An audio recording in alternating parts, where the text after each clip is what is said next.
It's been called 2 North Riverside Plaza for years now, but for many, the Art Deco skyscraper at Madison and the Chicago River is still the Chicago Daily News building, a great building for a great paper. And now it's Rivet Radio's new home. I'm Lee Bay, and welcome to Architecture 360. I'm coming to you now from this historic space. Built in 1929, the former Daily News building has had its share of ups and downs over the years, and can you believe it was almost slated for demolition? Now that would be bad news.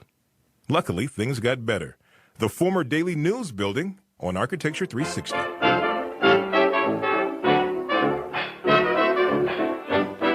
The 26-story building sits on the west bank of the Chicago River. It's a broad, heroic slab of limestone rising above a pedestrian plaza that was the first of its type to overlook the river downtown.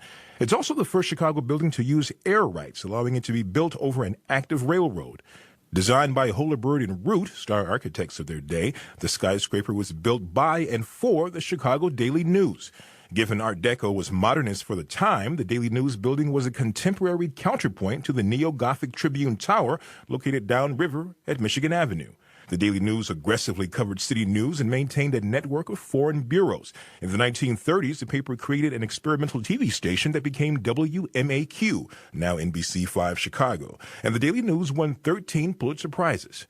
Field Enterprises bought the Daily News in 1959 and moved operations to the then-new Chicago Sun-Times building at 401 North Wabash.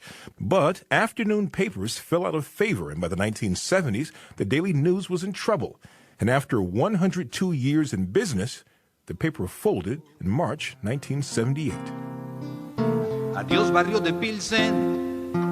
Goodbye, goodbye, Chicago. Adiós, calle 18.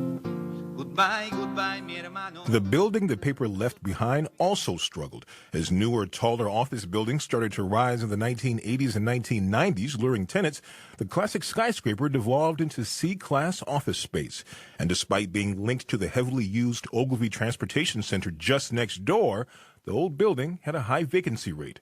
In fact, things got so bad, the building's ownership publicly considered demolishing the structure in 2000 and putting a new skyscraper on the site. But the city rightfully nixed that plan. Same with a later bid to erect a building on the Daily News' historic plaza. But the recession of the last decade forced many downtown property owners to renovate their buildings rather than replacing them. The Daily News building got a multi-million-dollar renovation in 2010.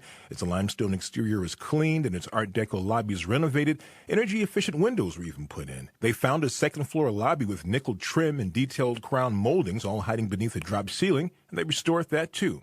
And now, almost 60 years after the Daily News moved out, a new Chicago media company, Rivet Radio, has moved in. That's it for Architecture 360 for now. I'm Lee Bay.